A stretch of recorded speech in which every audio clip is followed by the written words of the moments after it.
ജയ് ശ്രീ രാധേ രാധേ. സർവം കൃഷ്ണ അർപ്പണമസ്തു. ശ്രീമദ് ഭാഗവത കഥാമൃതം അധ്യായം 6. ശ്രീനാരദർ ആത്മകഥയെ ഉപസംഹരിക്കുന്നു. ശ്രീനാരദർ തുടർന്നു: സാധുക്കൾ പോയി കഴിഞ്ഞ് ഞാൻ കുറച്ചുകാലം കൂടി അമ്മയുടെ കൂടെ വസിച്ചു. ഏകസന്താനമായ എന്നെ പുലർത്താൻ അമ്മ വളരെ കഷ്ടപ്പെട്ടു. ഒരു ദിവസം പാമ്പുകടിയേറ്റ് അമ്മ മരിച്ചു.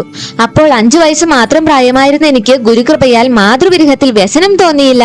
നിരന്തരം ഭഗവത് ഭജനത്തിനുള്ള ഏക തടസ്സം നീക്കി ഭഗവാൻ അനുഗ്രഹിച്ചുവെന്നാണ് തോന്നിയത്. ഉടനെ അവിടെ നിന്നും ഇറങ്ങി തിരിച്ച് ഒരു വൻ കാട്ടിലെത്തി. ഒരാലിൻചുവട്ടിലിരുന്ന ഗുരുക്കന്മാരുടെ ഉപദേശമനുസരിച്ച് ശ്രീ ഭഗവാന്റെ പാദകമലത്തെ നിശ്ചല ഭക്തിയോടുകൂടി ധ്യാനിച്ചു. തന്തിരുവടിയെ ഒരു നോക്ക് കാണാനുള്ള അത്യാഗ്രഹത്താൽ കണ്ണീരൊഴുക്കി പ്രാർത്ഥിച്ചു. അപ്പോൾ എന്റെ ഹൃദയത്തിൽ ജഗന്മോഹനനായ ഭക്തവത്സലൻ സുമധുര മന്ദഹാസത്തോടുകൂടി ആവിർഭവിച്ചു. എന്റെ ആനന്ദം എന്തു പറയട്ടെ, പ്രേമാധിക്യത്താൽ പുളകം കൊണ്ടു അപൂർവമായ ഒരു സുഖാനുഭവം ഉണ്ടായി. ഹാ, എന്തൊരു ദിവ്യ ദർശനം! അല്പം കഴിഞ്ഞപ്പോൾ ആ ഭഗവത് സ്വരൂപം കാണാതായി. എനിക്ക് സങ്കടം സഹിക്കാൻ കഴിഞ്ഞില്ല. മോഹാലിസ്യപ്പെട്ടു വീണു. ബോധം വന്നപ്പോൾ ദുഃഖാർത്തനായി വീണ്ടും തിരുനാമം വിളിച്ചു കരഞ്ഞു. അപ്പോൾ കരുണാമൂർത്തിയായ പ്രഭു അശരീരിയായി വന്നു പറഞ്ഞു: കുഞ്ഞേ, നിനക്ക് ഈ ജന്മത്തിൽ ഇനി എന്നെ കാണാൻ കഴിയുകയില്ല. ഒരു പ്രാവശ്യം ദർശനം തന്നത് നിനക്ക് എന്നിൽ ഉത്കടമായ അനുരാഗമുണ്ടാവാനാണ്. എന്നെ ഒരിക്കൽ ദർശിച്ചാൽ പിന്നെ ഒരു നിമിഷവും എന്നെ മറക്കുകയില്ല. എന്നിൽ ഭക്തി ഉറച്ചാൽ കാമാദി ദോഷങ്ങളെല്ലാം താനേ നീങ്ങും.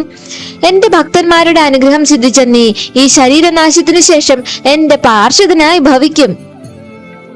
അങ്ങനെ എനിക്ക് സമാധാനമായി. ഭഗവത് കാരുണ്യത്തെ ഓർത്ത് നമസ്കരിച്ചു. പിന്നീട് അവിടെ നിന്നും പുറപ്പെട്ടു.